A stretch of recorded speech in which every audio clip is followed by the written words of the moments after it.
वाङ्मय का एक प्रसिद्ध श्लोक है,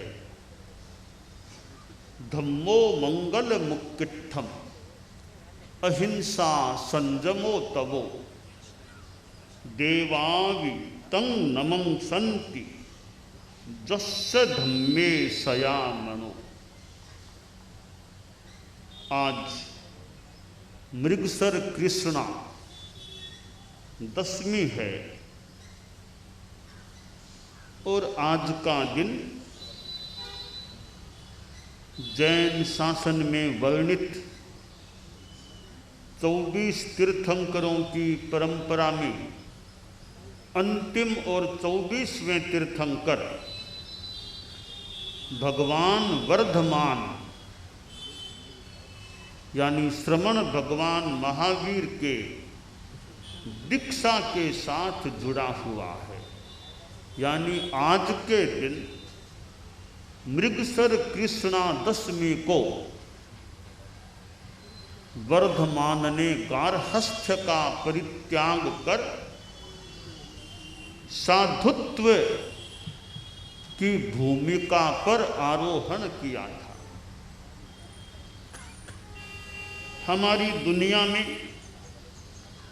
महापुरुष भी यदा कदा होते हैं।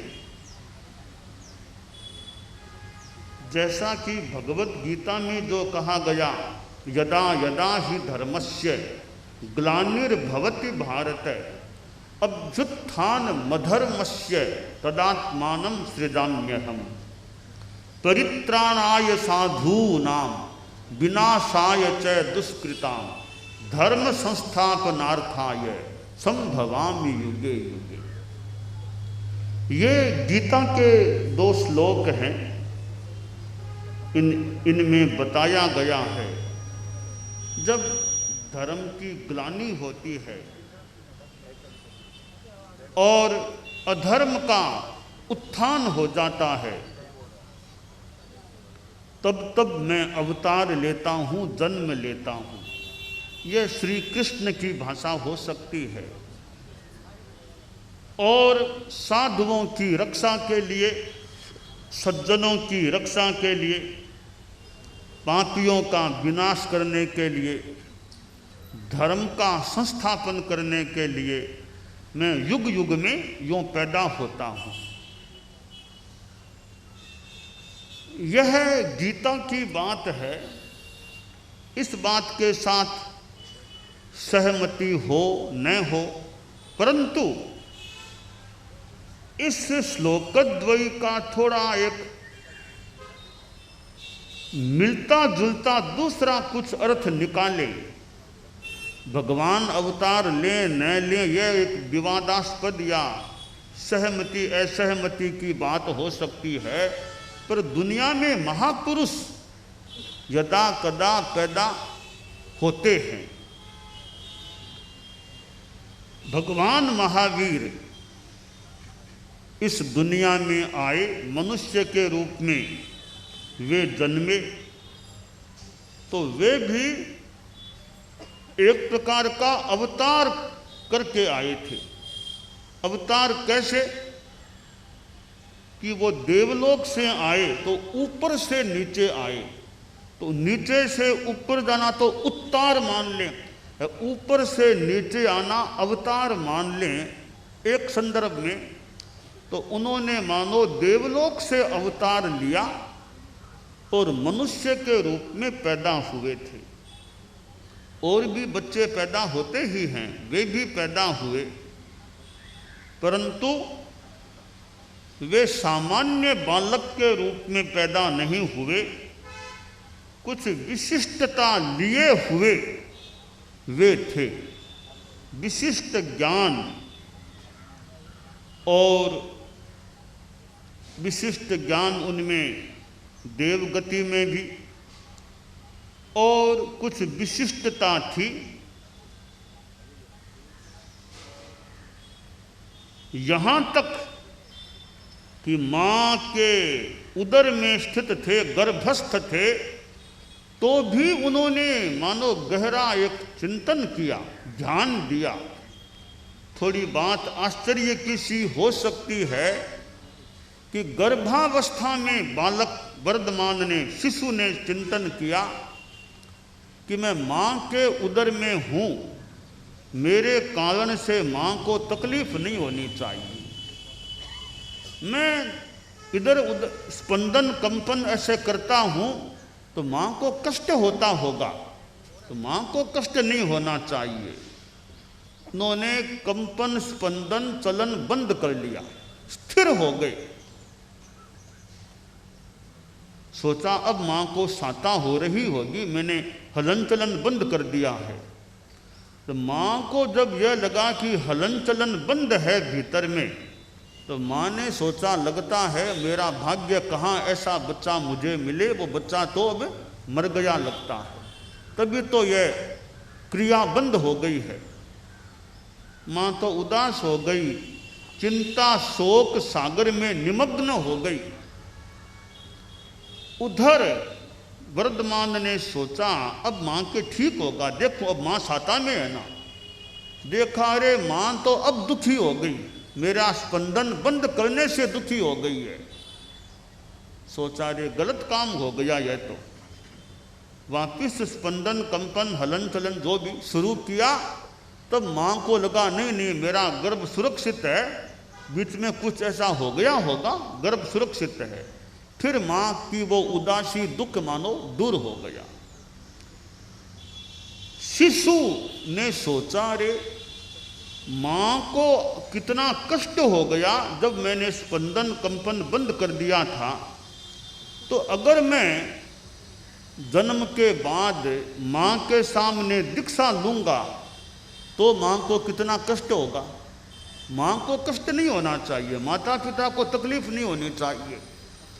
तो मैं प्रतिज्ञा करता हूँ कि जब तक मेरे माता पिता संसार में रहेंगे, जीवित रहेंगे, तब तक मैं दीक्षा भी नहीं लूँगा। और उन्होंने संकल्प किया ही नहीं था, निभाया। जब तक माता पिता जीवित रहे उन्होंने दीक्षा नहीं ली। माता पिता के स्वर्गवास के बाद में ही, बाद में भी करीब 2 साल और रह गए, फिर दीक्षा ली।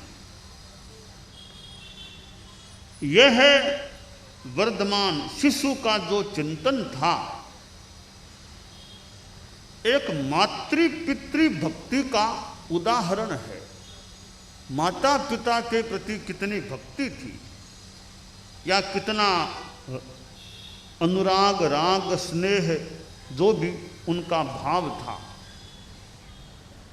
श्रवण कुमार के बारे में तो स्कूल में पाठ संभवतः पढ़ा था कि कैसे माता पिता की सेवा भावना श्रवण कुमार में थी, कैसे वो माता पिता को वहन किया, जो भी सेवा की। बहुत एक उदाहरण है माता पिता की सेवा के संदर्भ में। वर्धमान श्रवण कुमार ने तो जन्म के बाद सेवा की होगी, की है। वर्धमान ने तो गर्भावस्था में माँ बाप के बारे में सोचना मानो शुरू कर दिया।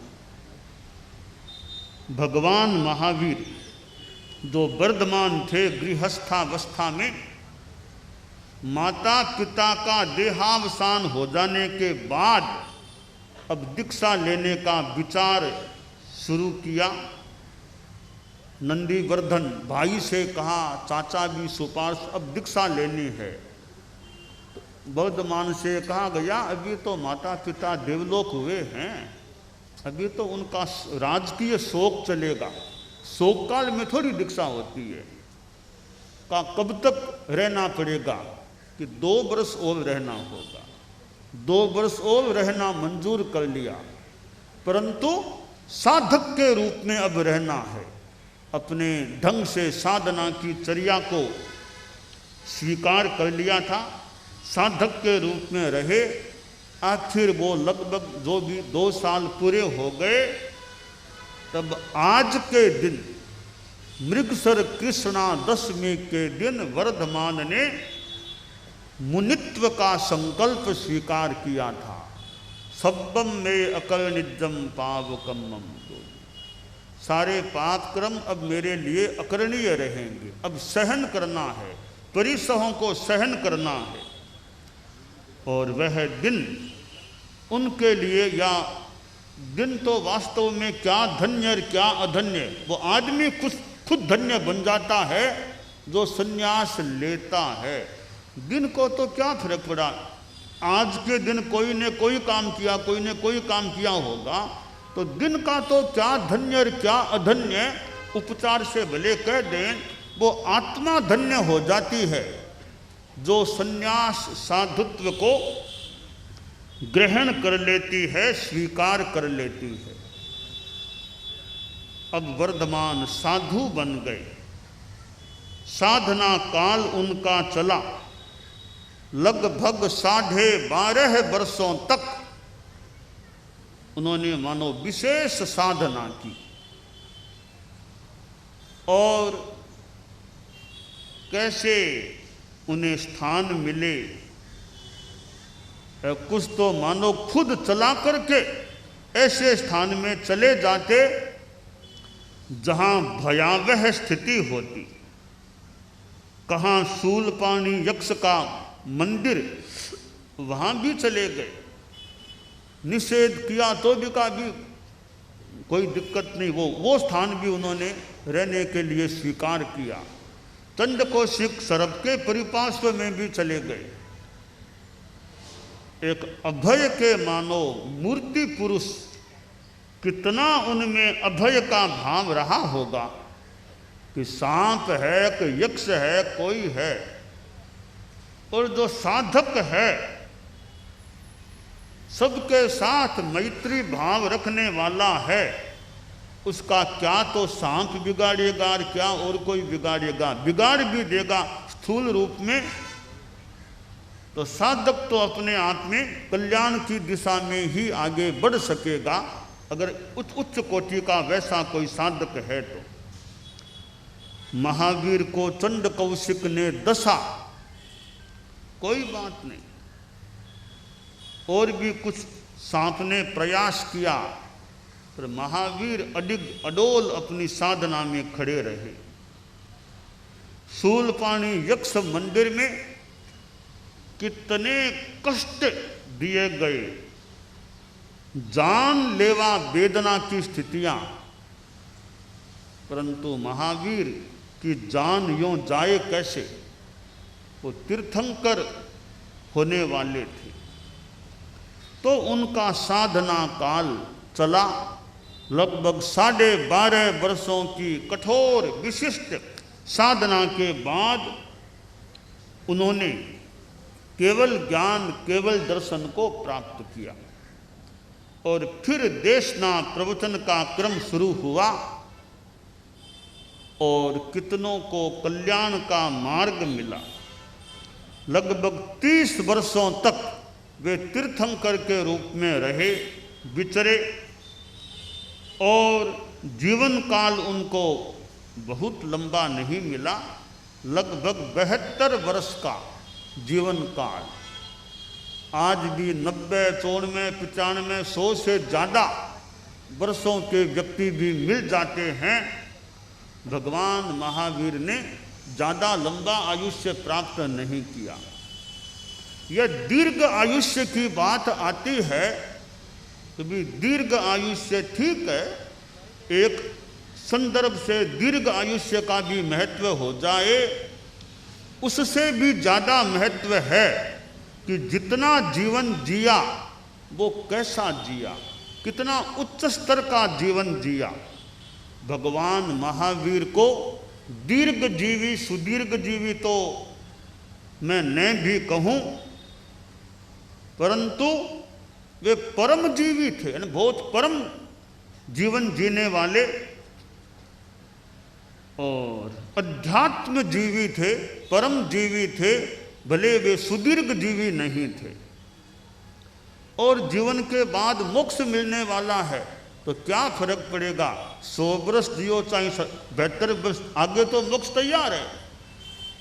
और आसाधना न हो 100, 125 जीते तो मोक्ष में और देरी हो जाती, तो थोड़ा जल्दी मोक्ष मिल गया उनको।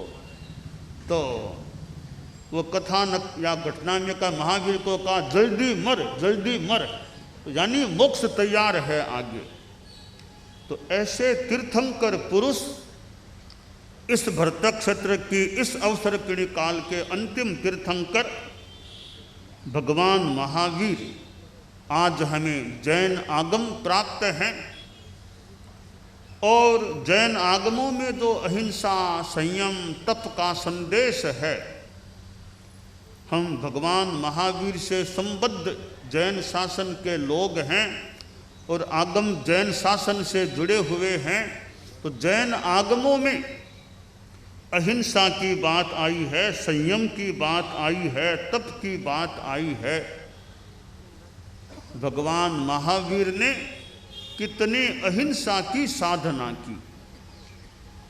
मानो अहिंसा मूर्ति, कितनी उनकी संयम की साधना, मानो संयम मूर्ति, और कितनी तप की आराधना, मानो तपो मूर्ति, महातपो मूर्ति। ऐसे वे व्यक्तित्व थे, अहिंसा मूर्ति, संयम मूर्ति और तपो महामूर्ति के रूप में मानो वे स्थित थे।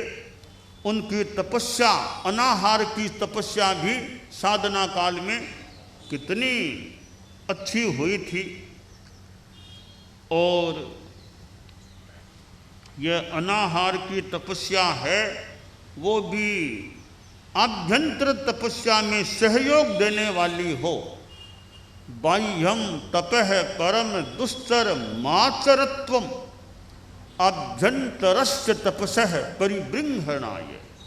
आभ्यंतर तप को पोषण मिले, इसलिए बाह्य तप की आराधना करनी चाहिए। कैसे? जैसे भगवान महावीर लंबी लंबी तपस्या कर लेते, न खाना न पीना, ध्यान करते रहो, साधना करते रहो, वरना तो गोचरी जाओ, आहार लाओ या आहार करो, कितने थोड़े काम बढ़ जाते हैं। वह आहार नहीं करना है तो न गोचरी जाना न कहीं जाना, अपना कहीं साधना में बैठे रहो, खड़े रहो, लगे रहो। तो बाह्य तप है वह आभ्यंतर तप में सहयोगी बन सकता है। आहार न करना हो तो एक निश्चिंतता और अपनी साधना करो, स्वाध्याय करो, काम में लगे रहो। तो बड़ा सुंदर कहा गया कि बाह्य तप करो, वो आभ्यंतर तप को परिपुष्ट करने वाला बनना चाहिए, होना चाहिए। भगवान महावीर ने व्यक्तिगत साधना भी की, तो बाद में उन्होंने जनोपकार का कार्य भी मानो लगभग 30 वर्षों तक किया। प्रवचन करना, विचरण करना और फिर प्रश्नों के उत्तर देना।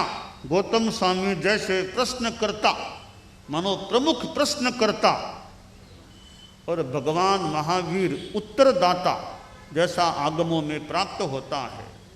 तो प्रश्नों के उत्तर देना भी एक उपकार होता है। कोई प्रश्न पूछे, उसका टू द पॉइंट सही उत्तर कोई देता है, तो प्रश्नों का उत्तर देना भी उपकार का कार्य होता है। प्रश्नकर्ता तो स्वतंत्र है, कोई भी प्रश्न पूछ ले। उत्तरदाता प्रतिबद्ध हो जाता है, स्वतंत्र हो जाता है। वो तो प्रश्न के अनुरूप ही उत्तर दे तो ही ठीक उत्तरदाता वो उस प्रश्न का बन सकता है। तो भगवान महावीर ने कितने प्रश्नों के उत्तर दे दिए। तो हमारे साधु साधियाँ और भी लोग हैं, यह कला भी हमारे में विकसित यानी पुष्ट हो कि उत्तर भी बढ़िया दे सकें। अब सामने वाला माने ही नहीं तब तो वो जाने, सही उत्तर दे दिया तो भी वो आग्रह दुराग्रह मानता ही नहीं, वो तो उसका अपना रुझान हो।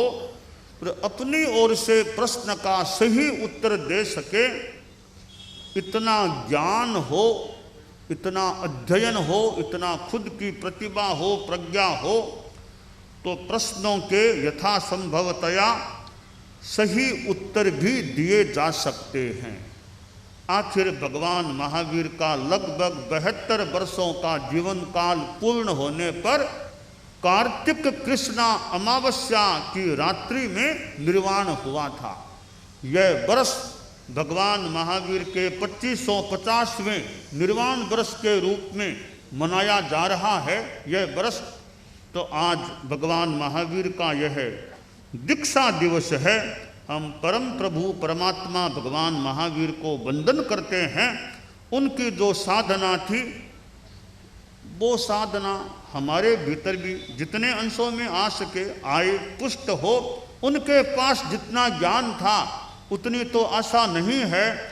कुछ बूंदें भी, वो समंदर थे, वो समंदर थे, हम कुछ बूंदें भी ज्ञान की भीतर में पुष्ट कर लें। जितनी ज़्यादा से ज़्यादा बूंदें ज्ञान की विकसित हो सके वो हों, हम अच्छी साधना करें तो भगवान महावीर के इस दीक्षा दिवस से हमें दीक्षा लेने पर अच्छी साधना करने की प्रेरणा प्राप्त हो, हमारा ज्ञान भी बढ़े। मंगल कामना।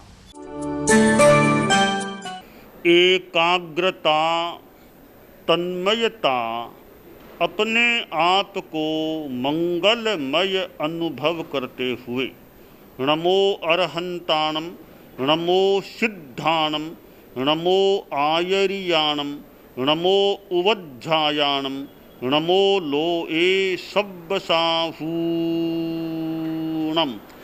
एसो पंच नमोक्कारो सब्ब पावपणासनो, मंगलाणं च सब्बेसिं पढ़मं हवइ मंगलम। चत्तारि मंगलम, अरहंता मंगलम, सिद्धा मंगलम, साहू मंगलम, केवलिपन्नतो धम्मो मंगलम। चत्तारि लोगुत्तमा, अरहंता लोगुत्तमा, सिद्धा लोगुत्तमा, साहू लोगुत्तमा, केवलिपन्नतो धम्मो लोगुत्तमो। चत्तारि शरणं पवज्जामि, अरहन्ते शरणं पवज्जामि, सिद्धे शरणं पवज्जामि, साहू शरणं पवज्जामि, केवलिपन्नत्तं धम्मं शरणं पवज्जामि। धम्मो मंगलमुक्किट्ठम् अहिंसा संजमो तवो, देवावितं नमंसन्ति जस्य धम्मे सयामणो। च इत्ता भारहं वासं चक्रवट्टी महिद्धिओ, सन्ति सन्ति करे लोए पत्तो गइमणुत्तरम्। देवदानव गंधर्वा जख रक्षस किन्नरा, बंभयारिं नमंसन्ति दुक्करं जे करन्ति तम्। मंगलं भगवान् वीरो, मंगलं गौतमो गणी, मंगलं स्थूलभद्राद्यः जैन धर्मोस्तु मंगलम। मंगलम मतिमान भिक्षुः, मंगलम भारमल्लकः, मंगलम रायचंद्राद्या, मंगलम तुलसी गुरुः, महाप्रज्ञोस्तु मंगलम। तेरा पंथोस्तु मंगलम। विघ्न हरण मंगल करण, स्वामी भिक्षुनो नाम। गुण ओळख समरण किया, सर अचिंत्या काम। विघ्न हरण मंगल करण, स्वामी भिक्षुनो नाम। गुण ओळख समरण किया, सर अचिंत्या काम। विघ्न हरण मंगल करण, स्वामी भिक्षुनो नाम। गुण ओळख समरण किया, सर अचिंत्या काम, सर अचिंत्या काम, सर अचिंत्या काम। एक दिवसीय त्याग आज आज के लिए धारणानुसार त्याग है।